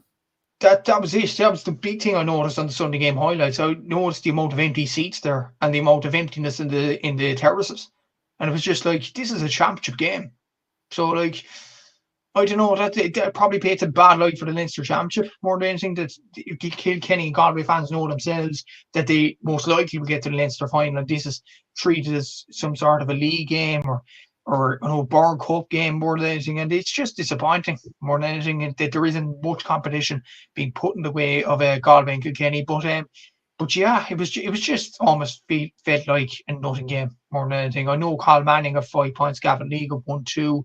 There was some Kilkenny players did well, like even Cian Kenny, Martin Keown, and John have all scored 7 points each in the 2 games combined. So that's a good sign for the Kilkenny forward line. But then again, it was against Antrim, who were really, very poor last weekend in Nolan Park, and against Galway, who weren't great, to be honest, in Saltine. It was almost like a challenge game. So what more can you take out of that? So yeah, it's a hard one to comprehend more than anything. And I think most people actually question why this was on RT. Why couldn't they put on Cork and Clare? Why couldn't they even put on Donegal and Tyrone on this? Because at 2:00, because they yes, there was a lot of games on at 2:00, but I think they picked the wrong game, honestly. I think this game felt like a nothing game, whereas the other games like Donegal Tyrone went extra time, it was dramatic, and Cork and Clare obviously was one of the big games of the year. So yeah, it was just a weird atmosphere more than anything in this game. And to be honest, it won't be like this in the Leinster final, which is probably a relief to the neutral. But yeah, it was just a weird set of events, really. Yeah, no, it was, in fairness. And yeah, like probably didn't learn too much, like as we said before, like obviously some relatively good performances in there, Evan Island and a few others, but generally speaking, yeah, you couldn't really read too much into this. In fairness, just running through the games in the Joe McDonagh. So it was Meath 116, Laois 729, so an absolute hammering there. And it was Kerry 26 points down to 12, and then it was Offaly 223, Westmeath 120. And I suppose you were watching the game. Obviously, it was on Clubber, the Offaly Westmeath game, and a bit of a mad game apparently. Like red cards, own points, penalties, missed penalties. Like, I mean, it sounded like an absolutely bizarre opening half an hour in this game. It was, no doubt about it. And watching a Joe McDonagh Cup game, like, and to see a red card within 20 seconds for Jason Sampson, like, that was just, like, I think that's something that has to be. Yeah. That's what I'm thinking. It has to be a record. I can't think of a red card that happened that quickly in Gaelic games, in football and hurling. I can't, honestly. So I'd have to check that out. But like that was just a mad opening. And Darry Egerton obviously getting a black card and continuing a penalty, then getting a second yellow card on top of that and getting a red. You had Brian Doynan scoring, David O'Reilly scoring the first half as well, a goal for Westmeath, and Brian Doynan missing a penalty himself for Offaly, brilliantly saved by Noel Connolly. It was just a mad game more than anything, and I think this was crucial for both sides, and this was one of the reasons I watched this when it was available on Clubber, because the loser of this probably could wave goodbye to their Joe McDonagh final aspirations, and it was Westmeath, unfortunately for them, 2 losses now in a row for them, and Dan Burke's goal in the second half was huge from an Offaly point of view, and as well as that, they didn't have Adam Screeney and they didn't have Owen Cahill in this game, and to still score 223 against a decent enough Westmeath team is really, really good on an Offaly standpoint. So well done to them for winning the game. And the own point as well, for clarity for our listeners or our viewers, was with Killian Kiley. It was Killian Doyle actually dropped a free shot, and Killian Kiley, just to knock it out of danger away and to avert a goal chance, just flicked it over the bar, his own bar. So it was a decent bit of defending from Killian Kiley, but at the same time, that has to be a record as well. And the only person to score an own point in a hurling game in inter-county level. So fair play to Killian Kiley for that. He scored 3 points himself down the right end. So he had a good performance at centre back. So 4 points overall, not a bad showing from him. But good win for Offaly, and glad to watch this game actually. And 67% shot actually from Offaly. So good quality on show, really good quality from an Offaly point of view. And as for the other games, Laois looked a really good fettle in the Joe McDonagh. Paddy Purcell again, really good form. Willie Dunphy as well. But Meath probably look on the slippery slope to Christy Ring hurling next season. And it's just unfortunate for Meath, who won the Christy Ring last season, and just to go down to Christy Ring again is just unfortunate for them. And as for the other Joe McDonagh game, Kerry good result for them. 2 wins in a row now. And Morris O'Connor 123 in 2 games. That's some scoring. And he's definitely taken up the mantle from Shane Conway and the Kerry standpoint. So good win for Kerry, good win for Laois. And they're both on 4 points now. But awfully Kerry, I think, in the next few weeks, whenever that game may be, I think that's going to be huge in just deciding who would face Laois in that Joe McDonagh decider. Yeah, just looking at it here as well. Like, so in the next 2 games, Meath play Offaly, so you can imagine Offaly to win that, and Kerry play Laois, so maybe that might be a tough game for Kerry to win. But yeah, kind of is boiling down like in the penultimate day of the Joe McDonagh Cup season, Offaly versus Kerry in Tullamore. So yeah, you feel like that's going to be an absolutely crucial game. Just run through some results from some of the lower tier competitions. The Christy Ring, Kildare 219, Derry 18 points, London 220, Wicklow 14 points, Sligo 214, and Tyrone 217. So one result that stands out there, London, 3 wins from 3. Like they look on course for a Christy Ring Cup final. It looks like them and Kildare, all right. And in London, what I've noticed, have some really good forwards. Like Owen Shield has scored a lot in this campaign. I think he scored 6 points from play in this game at the weekend against Wicklow, which was a really, really good showing from him. Ronan Crowley, who actually comes from near where I live in Cork, so up delighted actually to see him do well.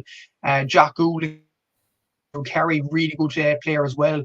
They gave a few others in that London team, and they look to be scoring a lot of goals and a lot of points, and they look like they're going to be in that Christy Ring Cup final. Kildare themselves as well, 3 wins for 3 for them. It looks like it's going to be a Kildare and London final. Jack Sheridan looks really good for Kildare, so does James Burke, so does Maurice Curtin for Kildare. So yeah, they look really, really good at the moment, both sides, and they look to be on one step towards a Christy Ring final. What I will say, Kildare was expected because Brian Dolan, the former Kilkenny Camogie manager, actually came in to manage Kildare. For London, I knew they had the players, but it was about the temperament to get to a Christy Ring final, and it looks like they're doing that at this present moment of time. And as for Tyrone, Sean O'Grogan getting 2 crucial goals for Tyrone, so good result for them too.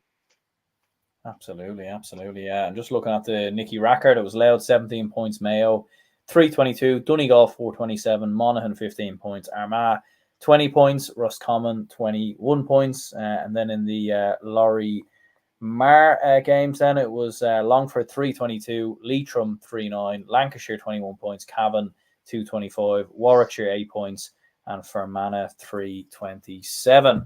Any results or anything stand out for you there?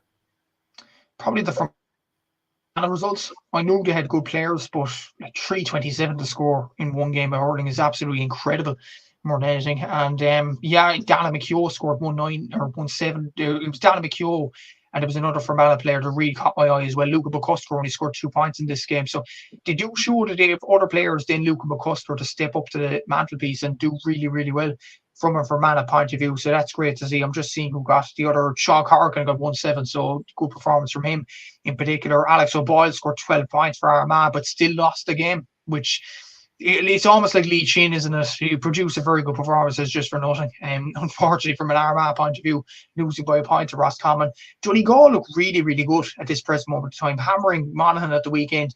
Impressive performance from them. And 3 players in particular for Donegal. Jerry Gilmore scored 1-9, Declan Coulter scored 1-4, and Liam McKinney scored 1-3 for Donegal, and he scored 427 overall against a decent enough Monaghan side. So good result for Donegal out. Probably at this present moment of time, Nicky Rackard, it'd probably be Donegal against Mayo, but it reports I'm lucky anyway. And the Laurie Mar, I think Fermanagh will be in it. Probably the rivals Cavan will follow them into that final. So yeah, I think, and what I will say, Ulster Hurling's on the rise, because out of them competitions, out of the 4 finalists I predicted, 3 of them are Ulster teams. So it is great to see Ulster Hurling on the rise. And Antrim winning this weekend against Wexford. Who's to say Ulster Hurling is dead? Absolutely. There we go. We move from Ulster Hurling to Ulster football. So we'll take a look at the football action. And Donegal against Tyrone, I suppose, is the game that stood out. It was the highly anticipated game. I think it was the game that everybody was very much looking forward to, and the build-up of the game. Donegal went out by 2 points in the end, 10 different scores in total for Donegal. Oisin Gallen with 3 points, Dara O'Boyle, Niall O'Donnell, Paddy McBrearty all getting 2 points apiece. Brendan McCall obviously getting a late point right at the death to send it into extra time.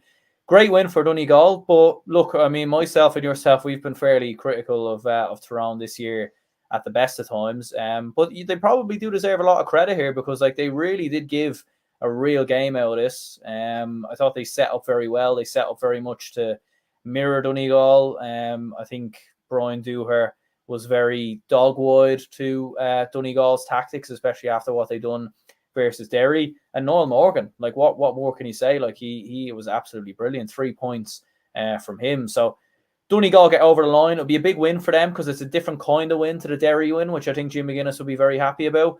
But at the same time, Tyrone can take positives going into the group stages. But I think you'll agree with me on this point. They need to build on this now, really going into the group stages.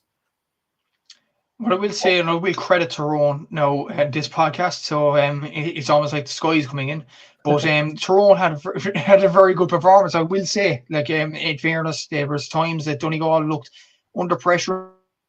This Darragh Canavan did well at times. Well, I would say Michael Curlin's really impressed in the last 2 games. That's 5 points from play in 2 games from corner back. So maybe a player to watch in the championship as it goes on. Kieran Daly had a good performance as well. Shawnee O'Donnell and Noel Morgan, as he mentioned, was absolutely superb for Tyrone. I think the problem for Tyrone in this game was the same as the Cavan game.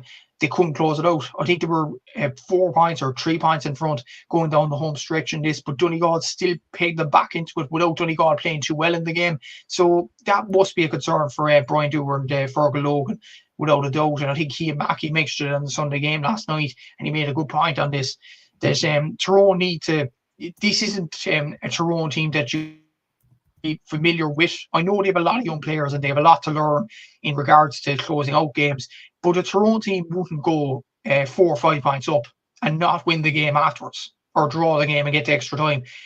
Brian Dooher and Fergal Logan need to improve on that as the championship goes on, and there's no doubt about that. As for Donegal, look, they produced a breathtaking performance against Derry. Wasn't that breathtaking in this game? They looked very, very sluggish, and there wasn't really any standout performance in this game, which was something to take from a Donegal point of view. But they got over the line, and that was the main thing about it. Like, even when they struggled, they still scored 18 points, even after extra time. Like, probably look at the scores, the standouts were probably Niall O'Donnell, Kieran Thompson, and Darragh Boyle had very good performances with 2 points each, all for play, I believe, as well. So really good performance from a Donegal point of view, and obviously Jack McKelvey getting a late point coming on in extra time. Brendan McCole obviously getting that equaliser. So the spread of scores from a Donegal point of view must be really pleasing from a Jim McGuinness standpoint, because I counted there, I'm just counting now, they had 11 different scores in this game and 18 points. So that will tell me that a lot of players are contributing to the scoring in this Donegal team, and they will go into the final against Armagh in a few weeks' time,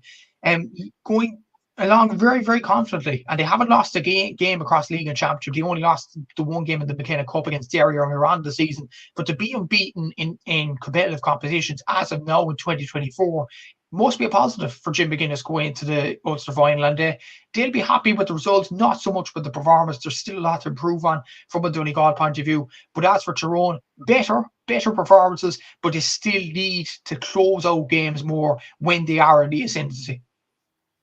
Yeah, like I suppose for Donegal, like we were saying, like Donegal have been a hard team to judge in some ways this year, a little bit like Armagh, because obviously they've been playing in Division 2. It's hard to have really judged them. Like, no doubt they've made progress, and we've obviously both said that. Like, they've made significant progress, obviously, this year. So big wins throughout the league, obviously beating Armagh and Croke Park. And then, of course, obviously the big win against Derry, I think, was the one that really stood out.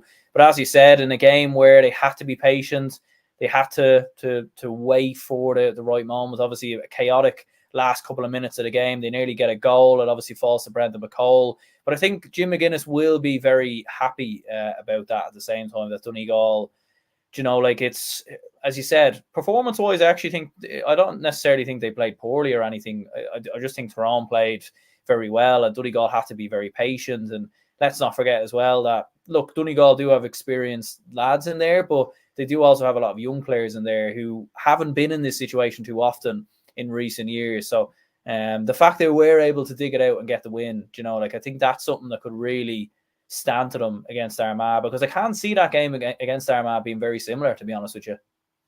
Yeah, it won't be. And I think Donegal will have to take a lot of, what they did right in this Tyrone game and take it into the Armagh game, because like the way they performed against Tyrone, I don't think it'll be good enough if Armagh performed to their utmost pomp. But we'll get on to Armagh in a sec. They aren't usually very consistent themselves, so that has to be taken into account as well. But I do think Donegal, like, they are in a decent place at the moment. They still haven't lost a game. They have a lot of scores on the sheet. Like, I think in the first game of the league against Cork, they had 12, 13 different scores. They had 11 different scores in this game, and they had plenty different scores against Derry. They don't necessarily have, I know they've Oisin Gallen and Paddy McBrearty, granted, and Darragh Boyle, who's a goal-getting machine at the moment, but they don't necessarily have a forward that stands out, but they do have players that are well contributing to the scoreboard.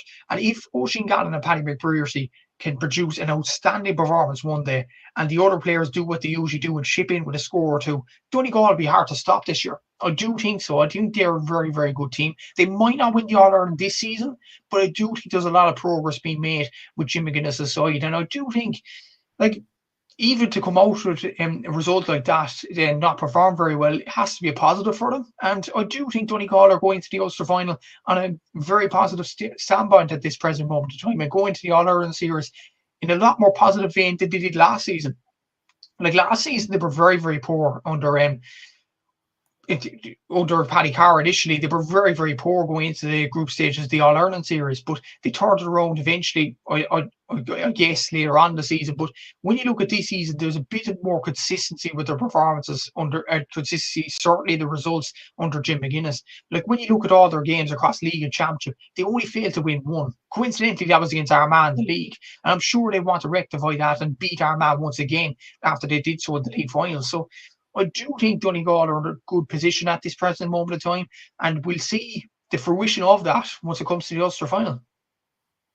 Yeah, like, what did you make a lot of the criticism Jim McGuinness has been getting? Obviously, Colin Parkinson most notably, very much going after Jim McGuinness, saying it's no different from obviously when he was in charge 10 years ago and everything else. And just for the record, like, I do quite enjoy Colin Parkinson's podcasts and everything else. I don't subscribe to his show now, to be fair, but used to be a big fan of him back in the day and everything else. But just in terms of Jim McGuinness, like obviously getting a lot of hate for I suppose setting Donegal up very similarly to how they were set up 10 years ago.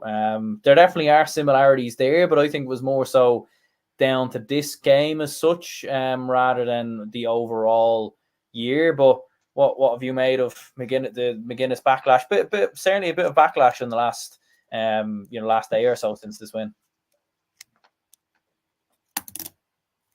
I think it's been very harsh, in all honesty. Like, I think, look, Jim McGuinness, Donegal have really performed above themselves throughout the season, and they have done really well. And as soon as a bad performance happens, it seems like the media is on his back. And I put it this way, Aaron.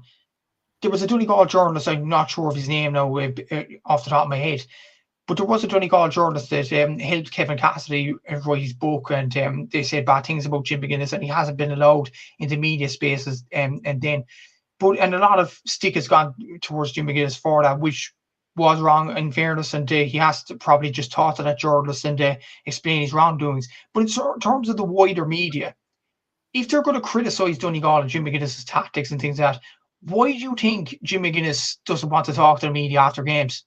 It's because of the media backlash he's going to get. And it's almost like, even after a decent enough win against a decent Tyrone side who performed very well, to be fair to him yesterday, and even winning the game, it's almost like he gets backlash anyway. And it's just I almost feel sorry for him more than anything. I just feel he's under too much pressure. For not just the Donegal media, but the Ulster media more than anything as well. And it's just harsh on him. I think it's really harsh. And Colin Parkinson himself as well. Like, Colin Parkinson, obviously I respect him and all that. He does follow my stats and everything like that. And I like him for that. And the opinions, some of his opinions are really, really good. The show he did on Virgin Media was excellent, I will say. But some of the opinions he comes out with are a bit over the top. And I think there is a time where you have to credit Jim McGuinness. Donegal performed badly, granted, but they did get the win at the end of the day. So you have to give Donegal a bit of credit, give them their flowers for that win in general. So I think it's the criticism he is getting, if he is getting that height of criticism, is way over the top, to be honest.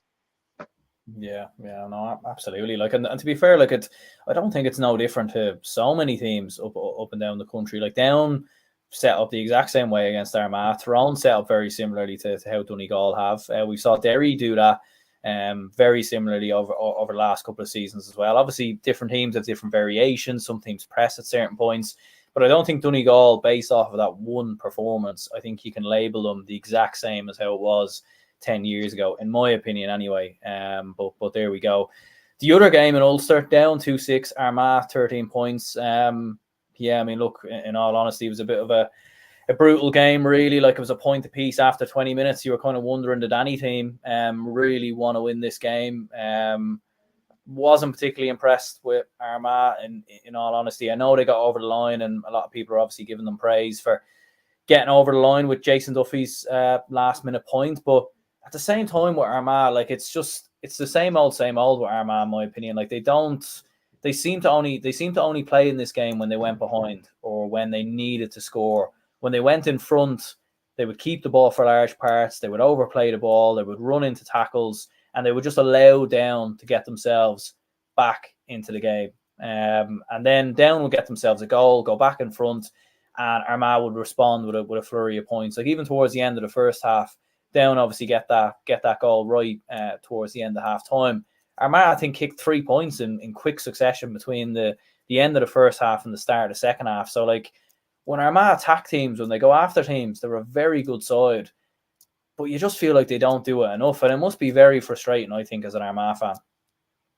Yeah, I think it's frustrating at times for Armagh, but at the same time, you have to give them credit for even coming back into the game and going on to win it. Because you looked at the years down the pass for Armagh, they've struggled in these sorts of games to get over the line. They go to extra time, and the joke is, you know what happens after that? They go to penalties and lose. So I think that is a positive for Armagh that they got over the line this game. They got to the right shooter in Jason Duffy and got the point at the end. I think they took the points through Aidan Nugent and Jason Duffy really well in this game. Throughout the end of it, they kept the ball for a long period of time, tired Down out, and then eventually they kick it to the right man, the shooter, and he puts it over the bar. And I think that's a positive for Armagh to take.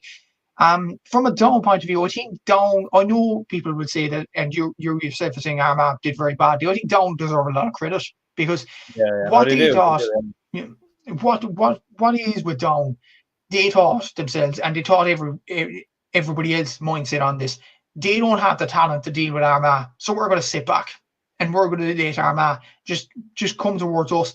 And it was just Armagh were kicking wide after wide, and that was a bit draining on them in the first half. And Down themselves, their shooting was very, very poor, 44%. I think they'll be actually kicking themselves coming out of this game, Down, when you look at that. I think defensively, they were really, really good.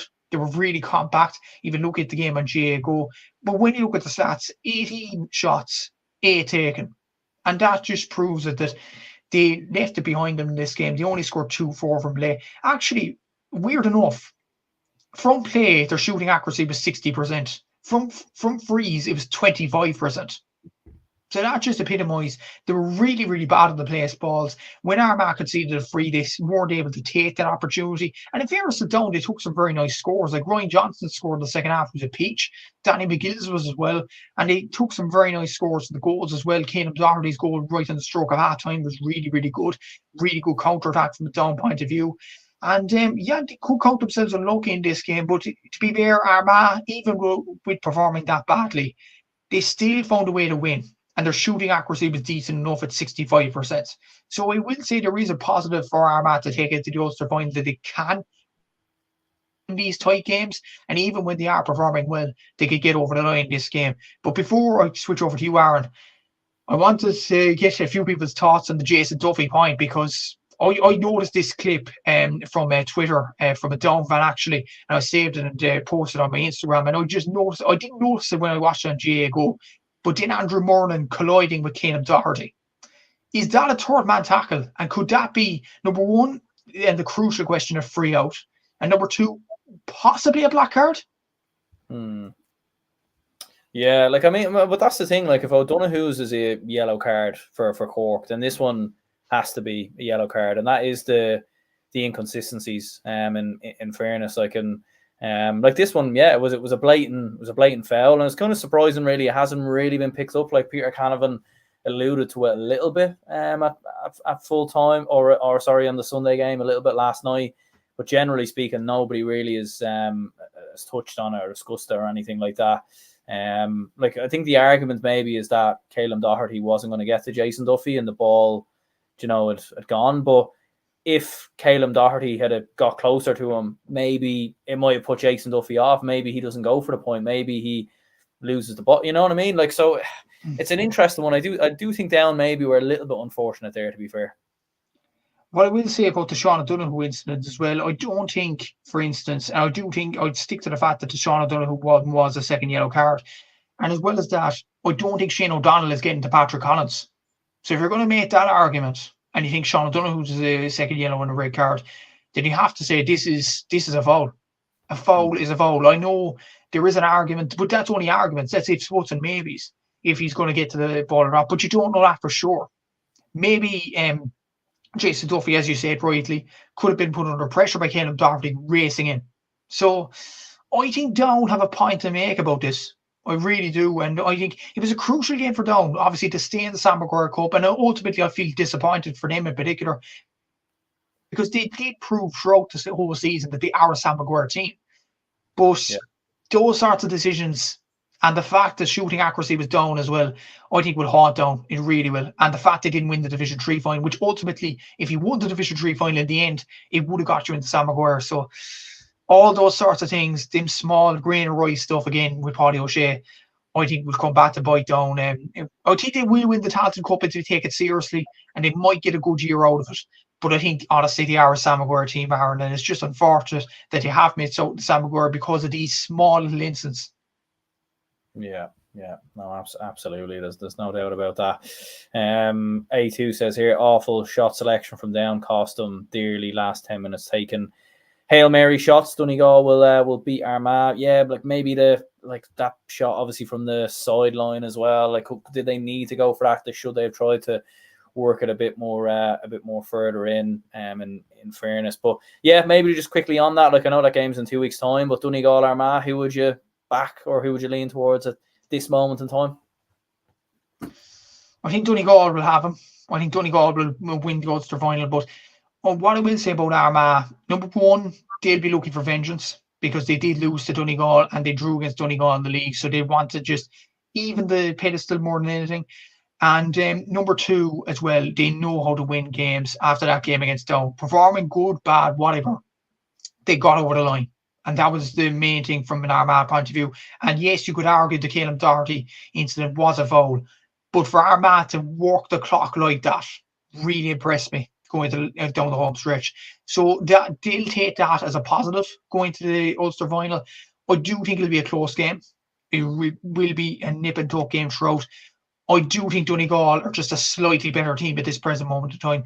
If the thing is, like, Donegal won that league final without Ryan McHugh and without Paddy McBrirt in the team. They will be there for the Ulster final. So I think Donegal will just have their number this game, unfortunately, from an Armagh point of view. Yeah. I'd edge towards Donegal as well, but I do think Armagh. Look, Armagh, to be fair, like they will fancy it. They will bring their numbers and everything else, and they certainly will believe they can do it. But I would edge towards Donegal at this moment in time. Leinster football semi-finals then. Kildare 13 points, Louth 17 points. Louth get the job done. They get over the line in the end from a Louth perspective. Samuel Roy, obviously, impressive performance from him, 7 points. Conor Grimes with 2 points. First time Louth have got to back-to-back Leinster finals since 1958. And even looking at some of Louth's stats, 20 goals they've scored, obviously, in the league so far. Even their points per game as well. Like, they're actually one of the best attacking teams in the country, believe it or not, in terms of what they're finishing up with game on game. But yeah, firstly, like, massive congratulations to Louth. Kildare had a few moments, but in reality, I thought Louth were very, very comfortable. Yeah, it was a comfortable enough win for Louth, even though I didn't actually get the opportunity to watch the game. But even looking at scores and scores from play, Louth got 12 points from play, Kildare got 6, which just proved that Louth were just the better team, no doubt about it. And what I will say about Kildare, it was just concerning listening to the pundits at the Sunday game talking about this game. that they kind of threw in the towel in the last few minutes. And this was a crucial game for Kildare to get in the Sam Maguire Cup. And you just feel from a Kildare point of view, is this an all-time low going down to the Tailteann Cup? And I discussed this with Seamus last night. The only way to save Glenn Ryan's season now, and save potentially his job, is to win the Tailteann Cup. If they do not win it, there will be a lot of questions asked about this Kildare team. But on the positive, for Loud, brilliant win for them. Sam Roy was really exemplary in this game. Conor Grimes got man of the match from GA Go, deservedly so. Really good performance from him. Tommy Durnan getting that last minute point to seal it, getting 2 points himself as well. It was all in all a very good performance from Loud. And obviously, Justine, now they actually lost the under-20 final to Meath this evening, but even to get to that position and beat Dublin in under-20, it just shows that Loud football is rising through the ranks. So that is good to see as well. And to get to their first back-to-back Leinster finals since 1958, I'm hearing, is a very good achievement for them. So fair play to Loud for winning this game. But for Kildare, where to next, Aaron? They have to win the Tailteann Cup now. Yeah, I think they need to approach it in the exact same way that Meath approached it. And I think the fact that Kildare under-20s are obviously gone as well, like they're out of championship, like that could be a blessing in disguise, that maybe they can get their under-20 lads into their senior team and mix up the team and try something different potentially for the Tailteann Cup. But yeah, like from looking at the game and everything else, like the amount of times they got into good positions to work goal chances and the pass would just break down. Like their decision making in the final third was just very, very poor. And certainly a lot of soul searching for Kildare. Final game then, Dublin 3-22, Offaly 11 points, was at the game in Croke Park on the hill. The atmosphere was very much like a tennis match. It wasn't really, there wasn't really anything to go off of. The handicap was 20 points. It finished as 20 points. There's kind of nothing really else to say. Like the game went, I suppose, as we expected it.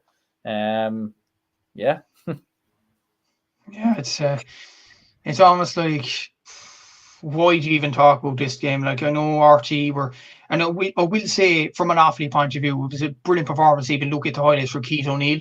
And he looks a really good young player. I have to say, like some of the points he was taking at Croke Park was exceptional, I have to say, and fair play to him for doing that. Dylan Hyland scored 5 points. There were some very good performances from an Offaly point of view.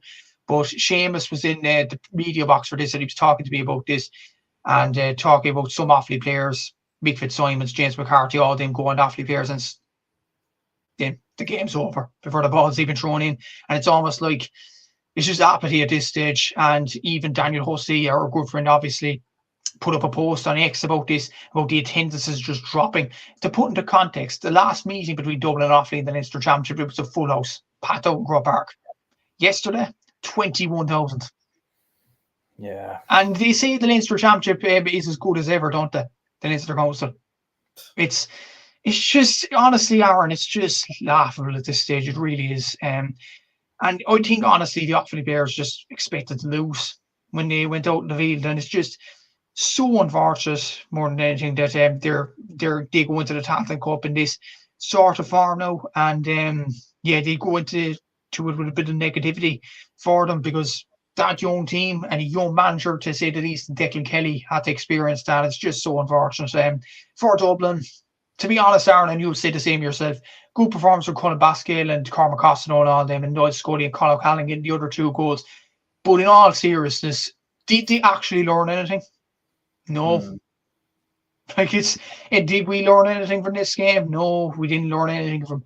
Like, there's no point in even doing stats in this game. There's no point in analysing it. It's just 20 points. I said in my predictions video, this will be 20 points or more. But it's probably bang on the money, to be fair. Yeah, and to be fair, I don't even think Dublin got out of third gear as well. Like, they were very, very comfortable. There was times even in the first half, like, they'd so much space on the attack and they would slow it down. And yeah, like, you felt like if Dublin really pushed it, they probably could have won this by even more. Just adding even more insults to injury. And I seen this earlier as well. Dean was putting in a comment here. How's things, lads? Did you see the price of tickets for the Leinster final? It's scandalous. A2 says €40 tickets for the Leinster final. Scandalous. Bravo. Leinster Council, you absolute idiots, killing the championship dead. Yeah, I saw that as well. Like €40 for a sitting ticket, €30 for a hill ticket. Yeah, just absolutely crazy. Like, to put it into perspective, like to go to the rugby game. One of the lads I know got a ticket to see the rugby on Saturday, and he paid a tenner. Now he does have a restricted view, so that could be why. But that's €10 he's paying, for rugby there, and a Leinster final is €30 €30 standing on the hill, 40 sitting. Do you know what I mean? So for any Loud fans, like majority of Loud fans probably won't go to the hill, you would imagine. So they'll probably go to a sitting ticket. So yeah, like it's crazy, really. Like they clearly just aren't reading the room at all. No, and to be honest, it's almost like that Simpsons mean with Grandpa Abraham Simpson and Mr. Burns. The Leinster Council, can you go at least 5 minutes without embarrassing yourselves? Like, it's just like, it's ridiculous. Like €40 for a seating ticket in a game that there's going to be no competition for. Please explain. Like, it's ridiculous, really. And like I was thinking that Cork and Kerry was a bad price for a ticket at 25-20 or €20 for a terrace ticket, 25 for a seating ticket in the one stand in Killarney. And this game Loud in Dublin. To be fair, though, what was I going to say? The LGFA final is before that Dublin meet, and that is a competitive game, to be fair. But the main event, apparently, the curtain closer, is a game that we know the result of already before the ball's even thrown in. And it really is a joke, Aaron. It's almost like, at the same time, though, the Cork and Kerry game actually had a double header, Kerry Tipperary in the ladies' football, and that was the same. It was €25 for standing ticket, €20 for seating. And Cork and Kerry was much more competitive than this is going to be. Like, it's just ridiculous in all honesty. And I said this before, and I'll say it again as well. These, not necessarily Leinster final, but the Leinster quarter-final and the Leinster semi-final need to be moved out of Croke Park. They need to be moved to Portlaoise, to Tullamore, to Park Talton to make a bit of an atmosphere out of it. Because yesterday, even look at the highlights, you could even see the seagulls flying around the place, and you could see the empty seats. That's what the Leinster Council are signing up to now. And to fix this issue, they have to go with the obvious one: move it outside Croke Park. Like, it's simple, but they don't do it, and it's just ridiculous at this stage. And the pricing, as the commenter mentioned there, is even more ridiculous. Yeah, no, absolutely is. No, it's absolutely criminal. In fairness, the cost and everything else, and you really do feel like the Leinster Council and everything else. I think surely they need to look at this. Surely they need to look at just moving them outside Croke Park. At least the Leinster semi-finals, the Leinster final, fair enough. But as you said, like Dublin overall, like there were some good performances in there, no doubt. Like what you said, Con obviously getting a goal and a couple of points. Con Basquel, and as you said, Keith O'Neill very good for Offaly. And interesting enough, actually, that point he scored with the outside of his boot down by the sideline, like the hill, almost the whole hill actually clapped when he scored that. So that like doesn't really happen. Now, is that because we know Dublin are going to absolutely trash them, do you know that way? But I think there was also an element of like it was an unbelievable score, in fairness. But yeah, look, I think we'll go ahead and wrap this one up here. In terms of moment of the week, player of the week, what would you look towards? In hurling, I'd go player of the week. I'd probably have to say Mark Rogers. I'm going to go for him, 1-6. Yeah, that was an incredible performance. Lee Chin is up there, to be fair to him, with 2-11 as well, despite Wexford losing. But I'll go for Mark Rogers. In moment of the week for hurling, there's quite a few actually. You could go Gerard Walsh doing that interview for BBC Northern Ireland, scoring that point for Antrim. You could go Kevin McDonald signing the autographs, or just the general respect shown by Ronan Marr for getting the physios onto the pitch to get Peter Casey off the pitch. That was a great moment as well, and hopefully Peter gets well soon, as mentioned before. But I'd probably go for the Antrim win. That was a brilliant win, and the circumstances with Gerard Walsh getting that sideline, I'd go for that. In terms of football, player of the week, I'd probably go, to be fair to Rian O'Neill from Armagh. I think he did very well in midfield for them, despite Armagh performing badly at times in the game. And moment of the week, I'll go for what you said, Keith O'Neill scoring that point in the hill clapping. And it just shows that this guy is a serious player coming up through the ranks as well, Keith. So yeah, they'll be my awards for this week. Absolutely. Yeah. Look, in terms of moment of the week, I'd go towards Antrim's win over Wexford. Don't think you can look past that. And yeah, I think in terms of player of the week, I'd probably look towards Sean Elliott. Patrick Horgan was absolutely outstanding as well. So I look towards both of them two. And then in the football was a little bit difficult. Probably Noel Morgan for Tyrone. I thought he was absolutely outstanding in fairness. So yeah, look, I think we will go ahead and wrap this one up here. Maybe to finish up here, A2 says Dublin win Leinster in 2037, 8,746 attendance in Croker. Leinster Council, the Leinster Championship has never been better. Yeah, that's literally it. That is literally it. And I suppose that's the perfect cue to end it on. So, yeah, Matthew, cheers very much for jumping on the show. Anyone who tuned in, make sure to hit the like button and subscribe if you haven't already. And yeah, we'll go ahead and see you all soon.